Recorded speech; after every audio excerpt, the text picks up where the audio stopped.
సహజ వనరుల గురించి ఒక నాటకాన్ని ప్రదర్శిస్తున్నాము.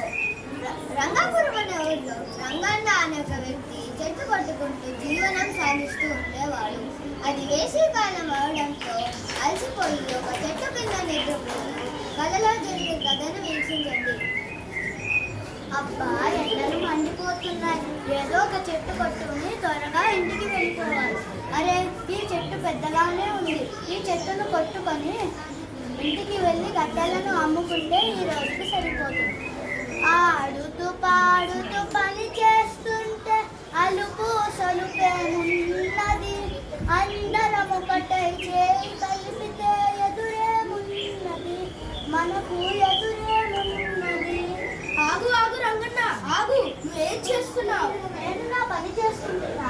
అయినా మీరెవరు? మేం పంచభూతాలం. అమ్మ బాబోయ్, భూతాలా మీరంతా? మేం భూతాలం కాదు కానీ మీ మానవులు మాకు పంచభూతాలని పేరు పెట్టారు. పంచభూతాలంటే ఏమిటి? పంచభూతాలంటే నేను భూమిని, నేను నీరుని, నేను వాయువుని, నేను ఆకాశాన్ని, నేను అగ్నిని. ఓహో, మీరా పంచభూతాలంటే? అయితే నాతో మీకేంటి పని? మీతో నాకు పని లేదు కానీ మేము మీకు చాలా ఉపయోగపడతాం.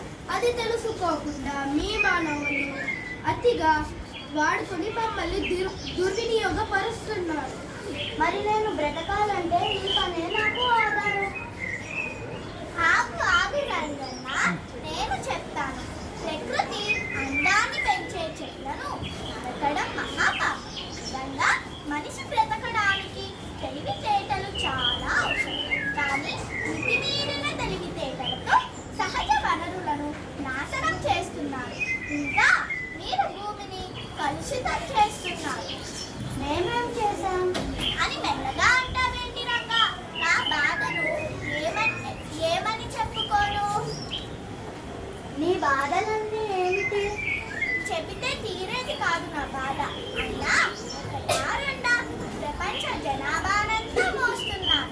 నా మీద పెద్ద పెద్ద భవనాలను కడుతుంటే మోస్తున్నాను. భూమిలో 70% నీరు ఉందని ఆ నీటి కోసం ఎన్నో వేల అడుగుల్లో ఇనప రాళ్లను తిప్పి నా ఒళ్ళు తూట్లు పడేలా బోళ్లను వేస్తున్నాను. మళ్ళీ నీళ్లు పడకపోతే మళ్ళీ బోళ్లను వేస్తూ నా గుండెల్లో గుణపాతాలు దింపుతున్నారు రంగా. మీ మానవులు కుళ్ళిపోయిన చెత్త చెదారం ఎక్కడంటే అక్కడ పడేస్తుంటే ఆ దుర్వాసనని నేను భరించలేకపోతున్నాను రంగా.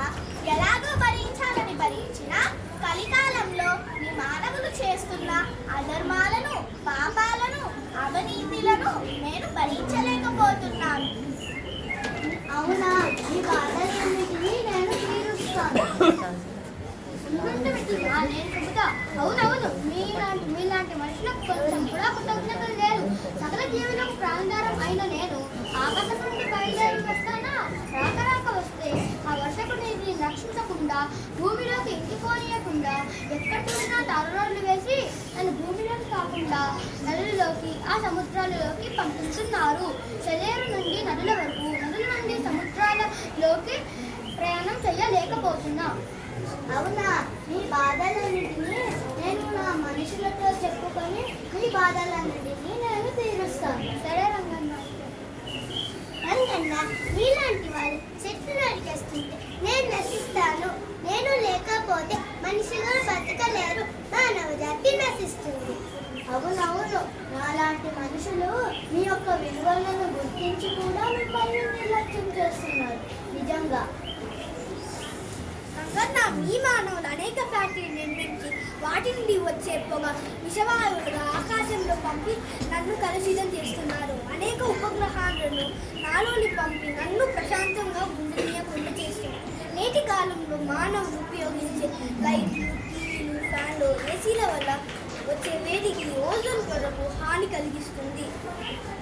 అవును, నేటి కాలంలో టీవీలు, ఫ్రిడ్జ్లు ఎవరింట్లో లేవు, అందరిలో ఉంటున్నాయి. అవునవును, ఎలాంటి ఉపద్రవాలు కలగకుండా భూమిని కాపాడుకోండి. వాతావరణం వేడికి భూమి బద్దలై అగ్ని పుట్టి అడవులను దహించి వేస్తే అడవులను జంతువులను చనిపోతాయి. అప్పుడు పడే బాధ అంతా ఇంత కాదు. ఇలాంటి మనుషులు అడవులను నరికి నాశనం చేస్తుంటే అలాంటి ఉపద్రవాలు కలుగుతాయి. మరి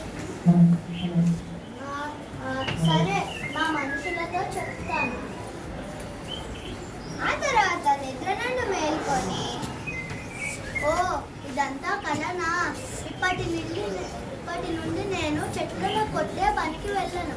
చెట్లను నాటే పనికి వెళ్తాను. అలాగే నా కళలో జరిగిన కథని అందరికీ చెప్పి వారికి కనువిప్పు కలిగిస్తాను. చూశారు కదండి, సహజ వనరుల నాటకాన్ని. నిజంగా మనుషుల మితిమీరిన తెలివితేటలతో సహజ వనరులను ఉపయోగిస్తున్నారు. ఆ విధంగా చేస్తే దేశాభివృద్ధి కాకుండా అది